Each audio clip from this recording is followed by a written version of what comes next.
Welcome back to Sea Glass Archaeology, everybody. I am so happy to be back on the beach and be sharing this new adventure with you.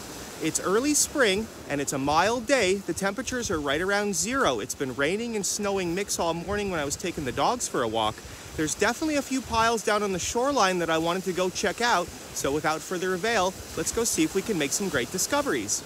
Take a look at this really unique piece of clear glass, everybody. At first I found it and I thought that this was actually like an apothecary stopper that had been in a bonfire. But now that I've given it a little bit more of a look here, let me get it into focus here. The waves are definitely crashing behind me. Okay, now it's in focus, but you can see that it's almost a little bit of an oval shaped. So this could actually be from an old nail polish bottle.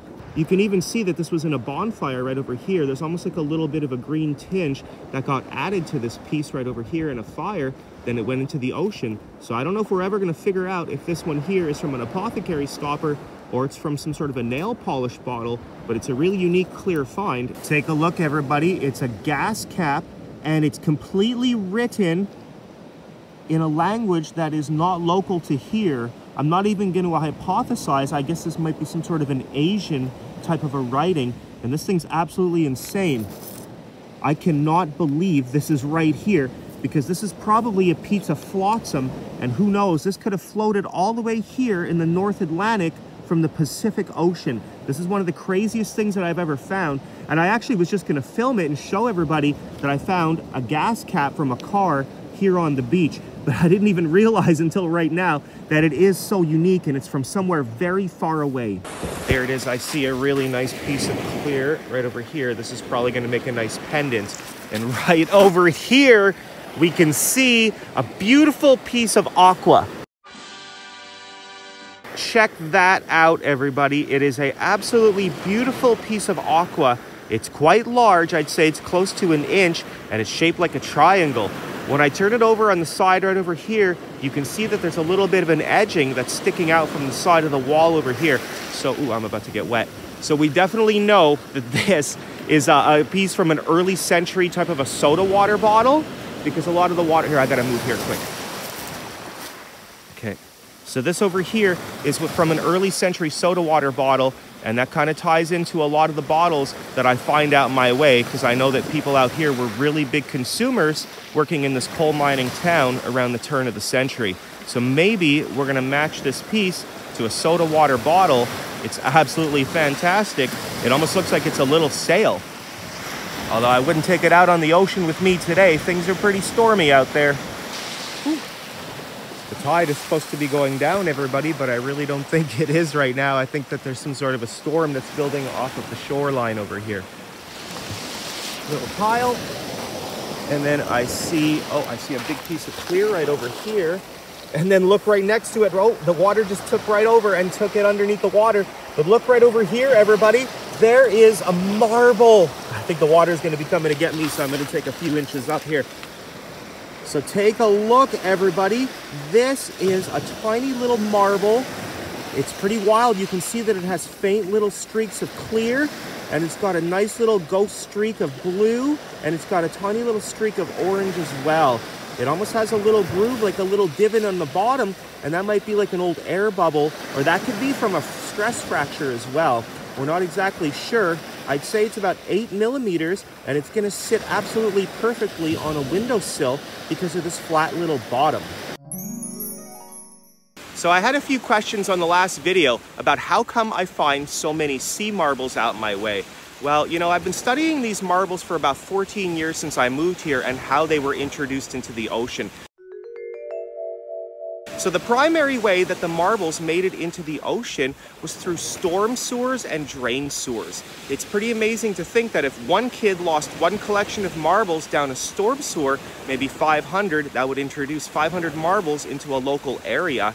And if one kid lost a collection of marbles every single year, then that would make for a huge abundance of marbles, like I've been finding ever since my first visit to a beach out here in 2008.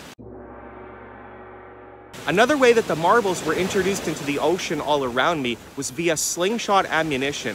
I had a neighbor, he was in his 90s, and I used to love sitting in his yard and sharing stories for yard work. although he didn't really realize that I was just picking his brain all the time. And he would tell me that out where I hunt the sea glass, all the kids were hanging out when he was younger. Everybody had a slingshot in their pocket, and marbles were a very common use of ammunition for these slingshots. So that's probably why some of these tiny little marbles that I find are so small. It's because they've been reducing down for maybe 70, 80, even 90 years since they were originally deposited here by those little kids.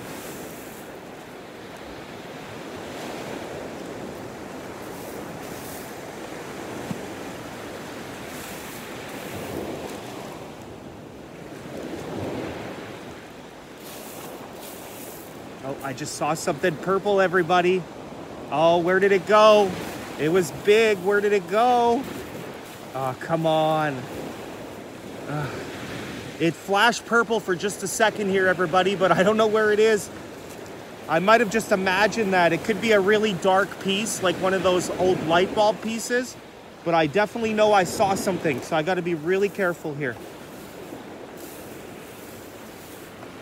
No. Where did it go? Where is it? Come on here. Did you see it? Oh, I see it. Here it is. Oh my gosh, everybody. I thought I had lost it there. I thought I was imagining it as well. But here it is. Here is that piece of purple. It is definitely not from a light bulb, like an old light bulb insulator like we have found in the past. I can see it's got some lines on it. It's got a little bit of mold markings on the bottom over here. So for this reason, I'm going to assume that this is also a piece of Depression era purple glass. You know, I've never found an intact purple vessel, but I've definitely recognized these patterns over here from whenever I do a Google search on Depression era glassware. You commonly see a dark purple like this one right over here. You know, I'm going to say it's about ½ an inch. And now that I'm looking at it, it actually has a little bit of an air bubble right over here at the top. So I don't know, maybe this actually isn't a piece of Depression era glassware. Maybe this is a lot earlier than that, because typically we don't see too many air bubbles in glass that was made after the post-automation timeline of about like 1910 to 1920, depending on where you live. Another thing about this shade of purple that I wanted to mention was that a long time ago, we were walking along an old train track, and my son, he found a really, really dark purple lens. You can almost not see any light through it whatsoever. It was much darker than this shade over here. It's somewhere in my house, but I've just taken so much stuff home over the years, I have no idea where it is. Hopefully one day I do get to share it with you. Take a look at this, everyone. It is so long and beautiful that it's hard to get it inside of the frame. It's got some unique markings on it. It has the feel of aluminum, so I know that's what it is. And I do listen to a lot of music from the 1990s, but this is the first time I've ever had 9-inch nails on the beach. Not bad.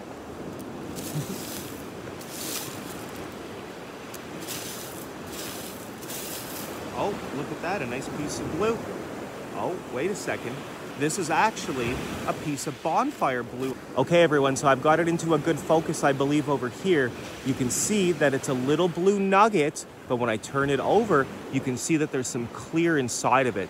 At first, I was thinking maybe this was a marble, but I can also see that there's a little bit of a bonfire crease of folding over here.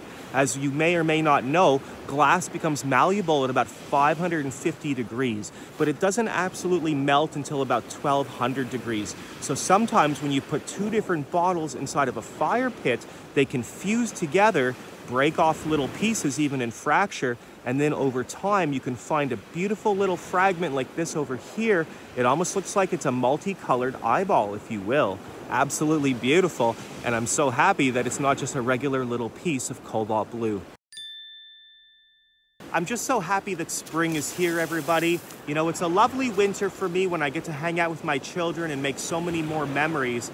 But it's been 6 months since my shop was open. I'm really excited to get going again. I've been making lots and lots of pretty stuff with all of the sea glass that I collected over the winter.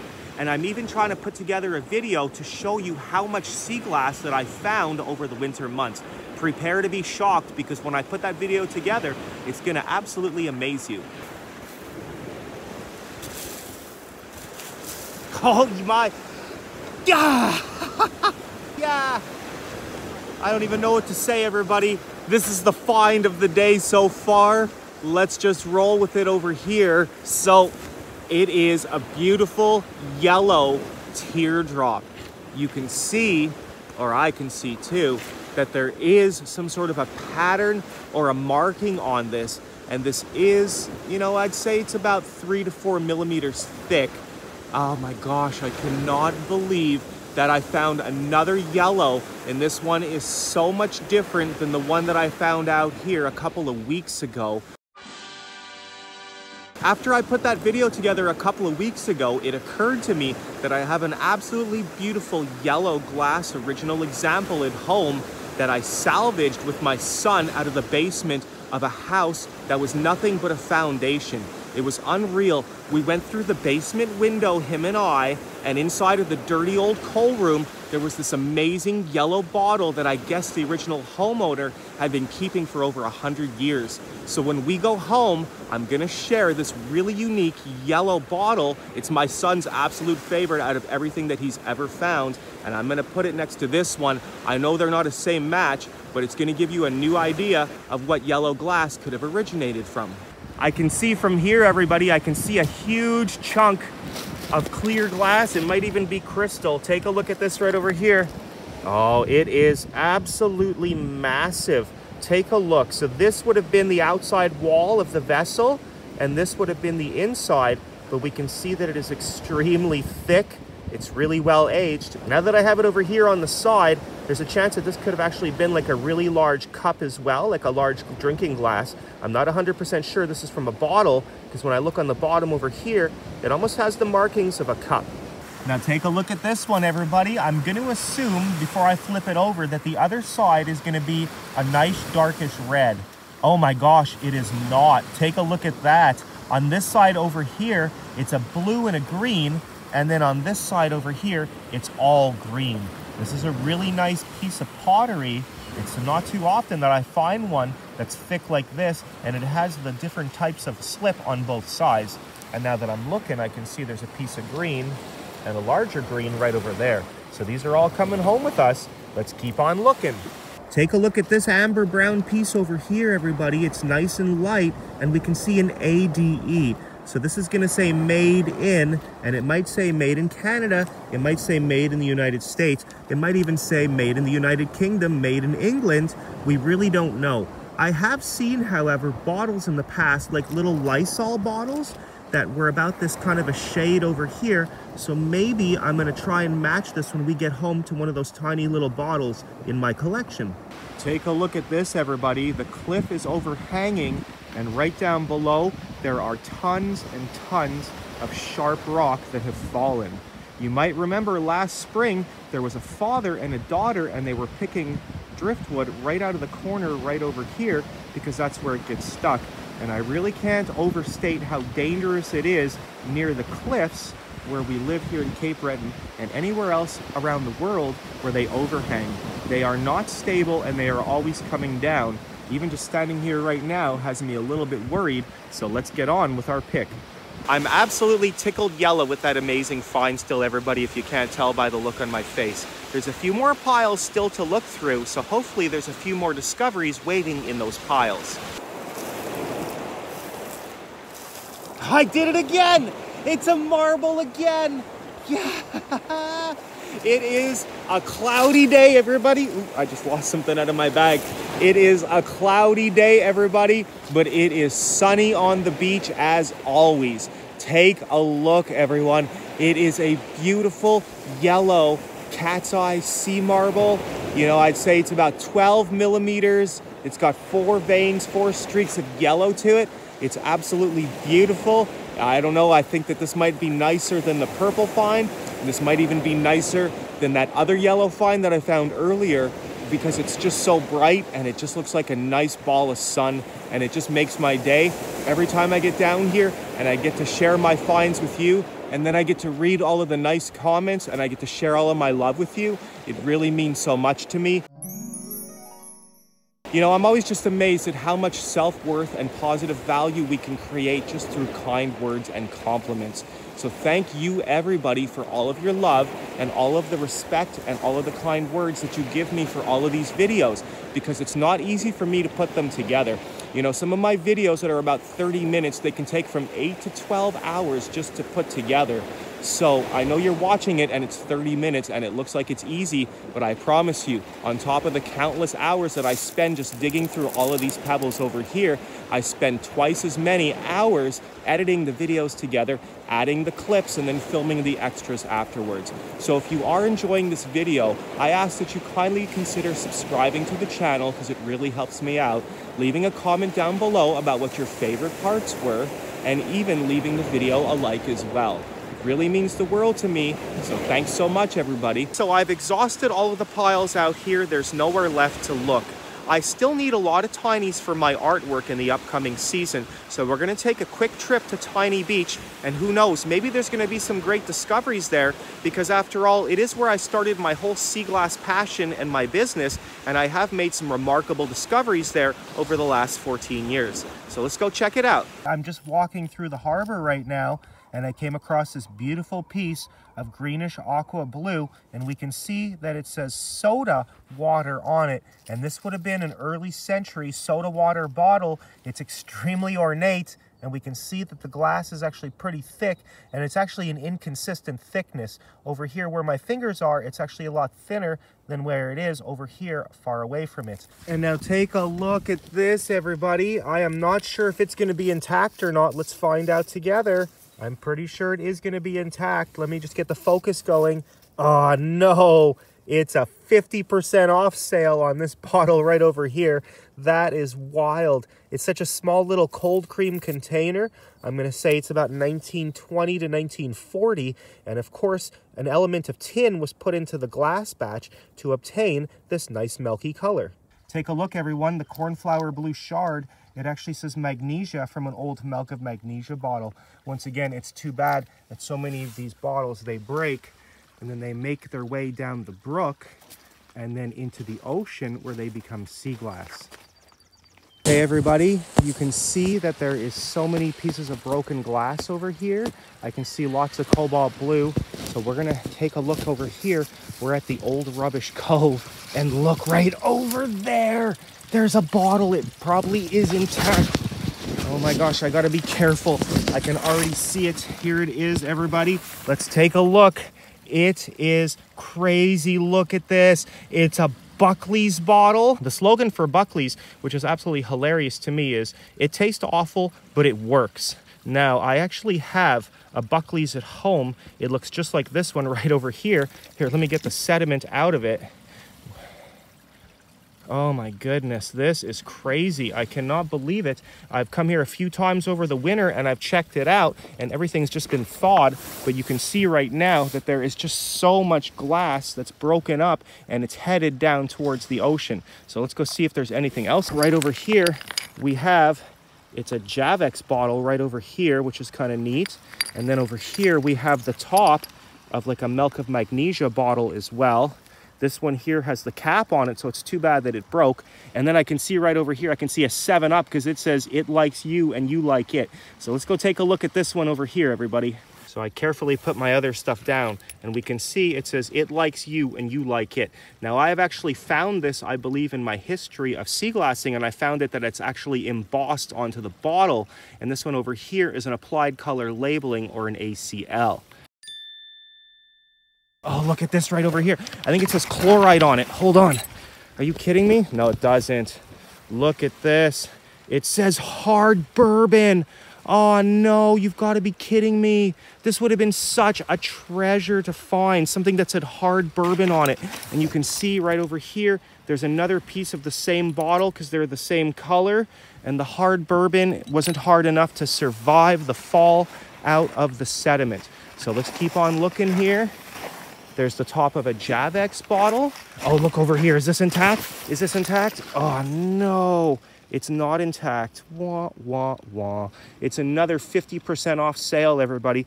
But it really just goes to show that in the springtime, out my way, so much stuff just erodes into the ocean through the erosion process, and then it becomes new sea glass. Oh, look right over here. I didn't even see this one.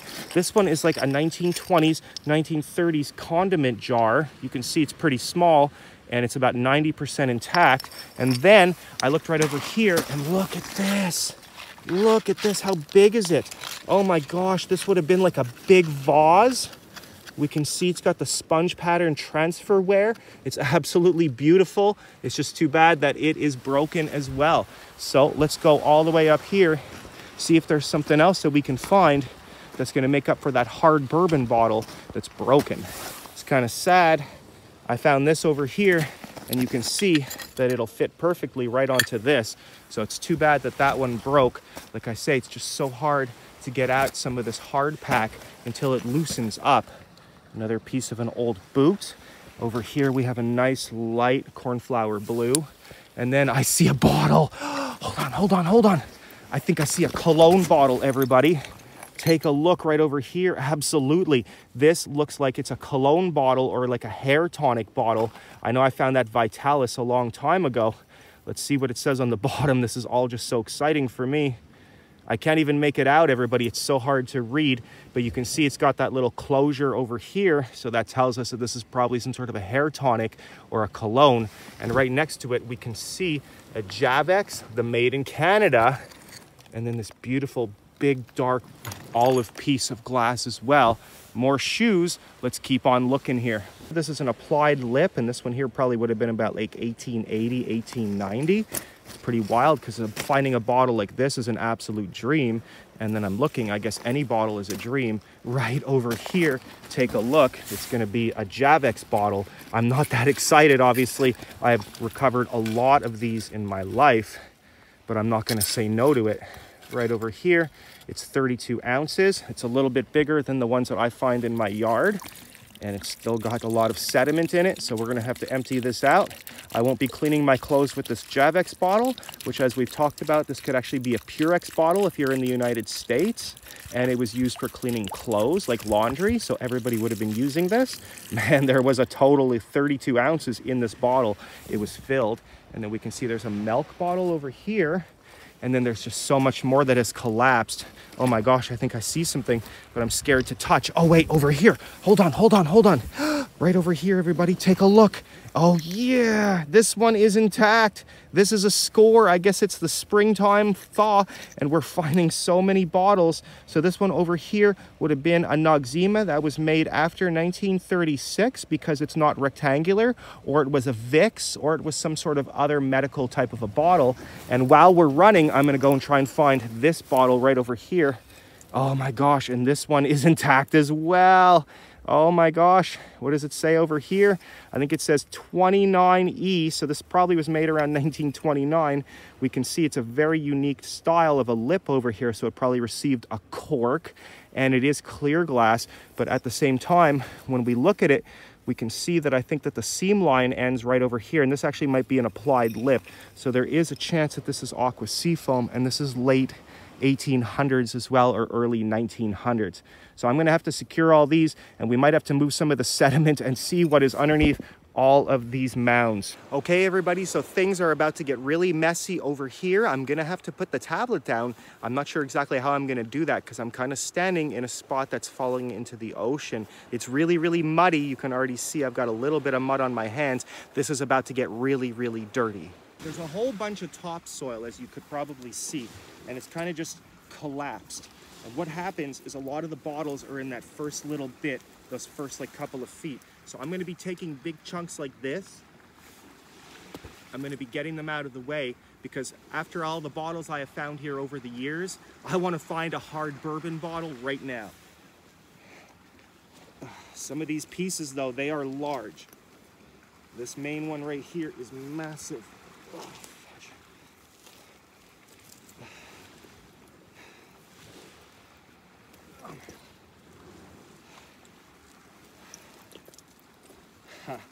Oh my gosh, what is this right over here? Oh my gosh, everybody. It is the top of a teapot. We can see that it is ceramic and it is old. At first I thought it was an insulator. Let's keep this going. I'm pushing back this huge piece.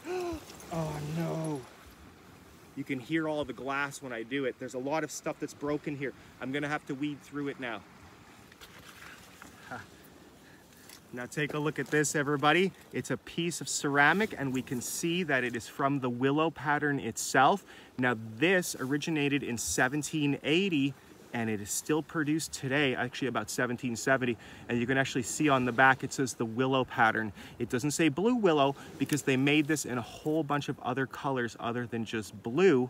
And I've only found a piece of red a few times in my life with those same markings of the willow pattern.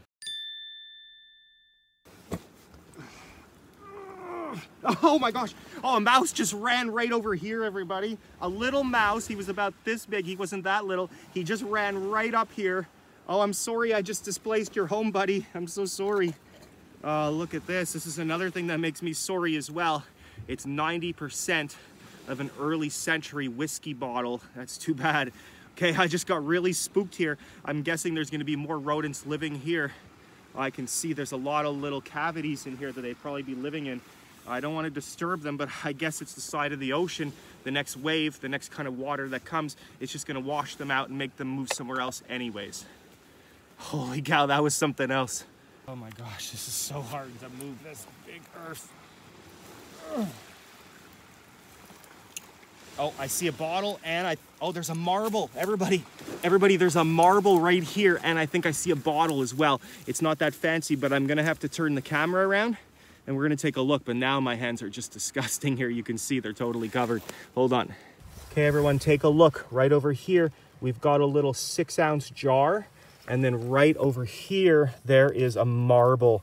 Oh my gosh, this one looks pretty old. It looks absolutely beautiful. You know, maybe a marble like this over here actually was used as slingshot ammunition 70 to 80 years ago because it does look pretty old. It looks like a much older marble than the ones that we'd see around the middle of the century. Although it's really hard to tell because this one's just covered in dirt and sediment. I'm trying to find a nice safe place to put the tablet, everybody, so that it doesn't fall over when I'm moving these big chunks. You can really see, oh wow, there is big chunks of glass all around me. Right over here, this one says, oh my gosh, it says the Lincoln Inn. Made in Canada, Lincoln Inn. Why couldn't this beautiful bottle be intact? Although I guess I really shouldn't complain because last year I made some amazing discoveries in this exact same spot. It's okay, I know there could be something beautiful intact here. I have found fragments of amazing looking old poison bottles, so I know that there has to be some that are intact and they're somewhere here waiting to be found. Oh my gosh, look at this. Holy cow. This is the bottom of my firefighter bottle. You can see it says Freed and Company. Oh my gosh, this one here we can absolutely match to a bottle that I have found many times. Oh, he just jumped out on me again. I don't know what it is about mice that just scare people, but they're everywhere out here. They can't all be zingers, everybody. It's a ketchup bottle. We can see right over here. I'm not sure if it says Heinz on it. Oh no, it says Libby's on it. It's a Libby's ketchup bottle. It is intact. It's something that I have found before. I'm gonna say it's like 1930s. Yeah, it says right over here. It says 1932. So to think 90 years ago, somebody used this ketchup, they threw it out, and now I'm finding it today in 2022. Okay, everybody, so I've gone about as far as I can go. Let me show you what I did over here. I've got these huge mounds of earth, and these are the ones that I was moving. You can see even down there. I found about 7 bottles in here, and none of them are as cool as the ones I found last year, but that's pretty much how it goes when we're digging bottles in this spot. Sometimes I can find something as early as about 1840, 1860. A lot of times it's about 1900 to 1920. It's not a different day, everybody. Here I am, I'm on Tiny Beach. I've been here for about an hour. I have a little bit over half a pound to 3/4 of a pound of tinies mixed with the rocks, and I have a few other discoveries I'm really working hard that I want to share with you. This over here is a tiny piece of amberina glass, so it transitions from orange to red. And then over here, I found a really, really soft, beautiful little piece of yellow right over here. It's very different than the yellows that we've been finding the past couple of weeks and earlier on today. So I'm just out here and I'm picking some of the smallest little sea glass that you're ever gonna see. Maybe I'll insert a little clip at the end of the video, but I'm really working hard because my shop is gonna be open way too soon, and I definitely don't have enough now that I've been making lots of pretty stuff. I need plenty more before the season starts. So you can see that there's a lot of tiny pieces, and then right over here, there's a tiny, tiny little speck of red. I caught it shimmering in the sunlight, so I'm so happy that the sun is out, and I'm even happier that this is coming home with me. I might call it Tiny Beach, everybody, but sometimes I find some very large and amazing pieces out here. You can see I found a Bonfire Blue. I found this green, which isn't that nicely aged. But then look at this one right over here. You can see it's got a very unique pattern to it. It looks like it's squared off as well. I'm not 100% sure if this was originally a bottle or maybe like a lens covering of some sorts, but all I know is it's very unique and it's coming home with me. It's been a long, successful morning into the afternoon, and now it's into the early evening. I'm about to head home. Here are a few more beautiful finds that I discovered, and then I looked over here and I can see this is not a repeat. There is an absolutely microscopic tiny little piece of red, and that's coming home with us too. Now take a look at this beautiful tiny little treasure right over here, everybody. You can see in contrast to my fingernail, it's only about 1 millimeter wide, but it's absolutely beautiful. It's shining a nice little orange glow. I'm so happy I just found another tiny little treasure.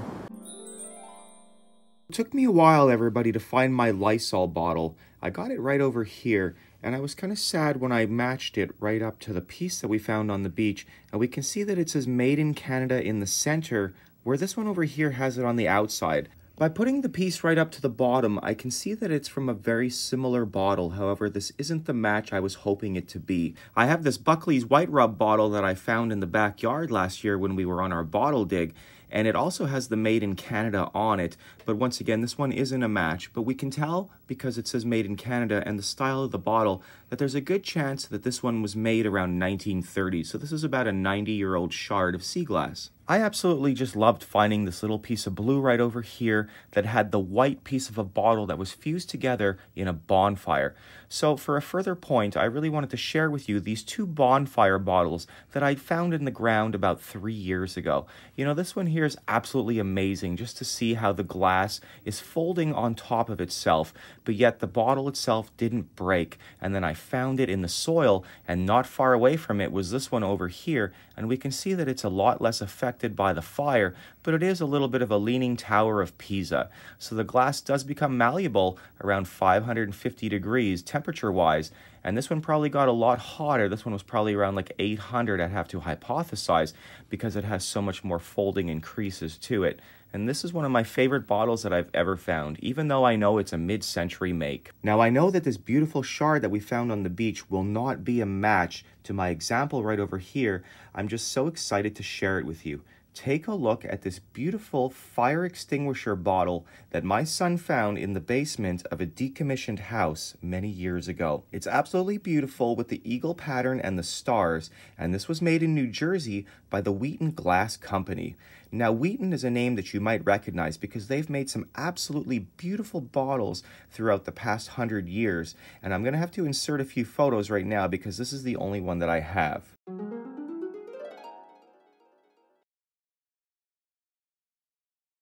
It's impossible to put a price on the memory of my son and I salvaging this bottle from the basement of a decommissioned house. However, I noticed online that bottles like this are actually quite expensive, and something like this is actually sold from about $120 to about $175 over the past little while.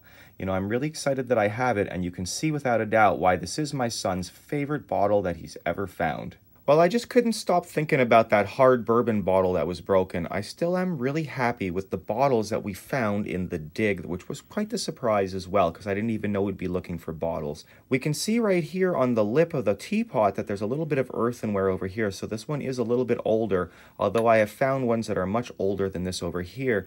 And a really pleasant surprise after I gave this a little bit of a wash underneath the sink, you can see the lavender glow right over here. So this is actually a piece of manganese glass. process, and it was probably made before 1913. And we can also see that the seam right over here does not go all the way to the top of the lip. And what that tells us is that this is a semi-automated bottle. It wasn't made using the automation process, because when that is the case, we do see this line and it extends all the way to the top of the lip and then a little bit over. So this is actually a really great find. Like I said, when I hold it like this, you can actually see the manganese tinge.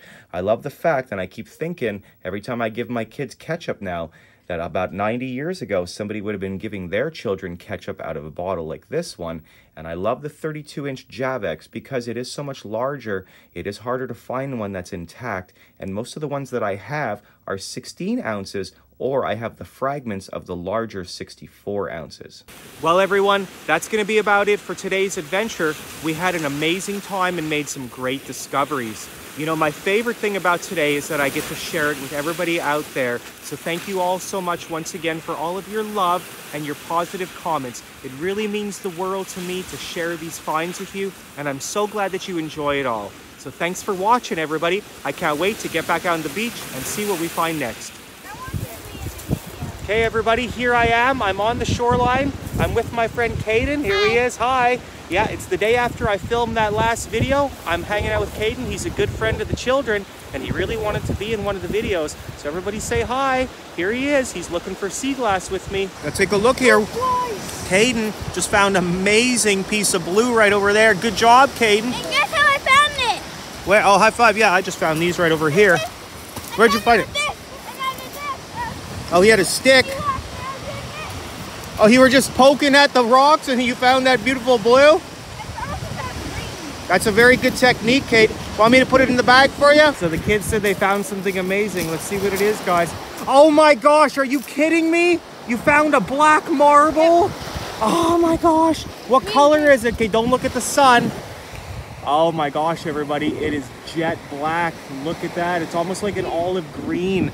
Oh my gosh, guys, this is an amazing find. High five, man. Yeah, do you know what that is? The thing's amazing. It looks like it's an old cod stopper to me. That could have been inside of an old bottle that was made about 120, even 150 years ago. That thing's really old.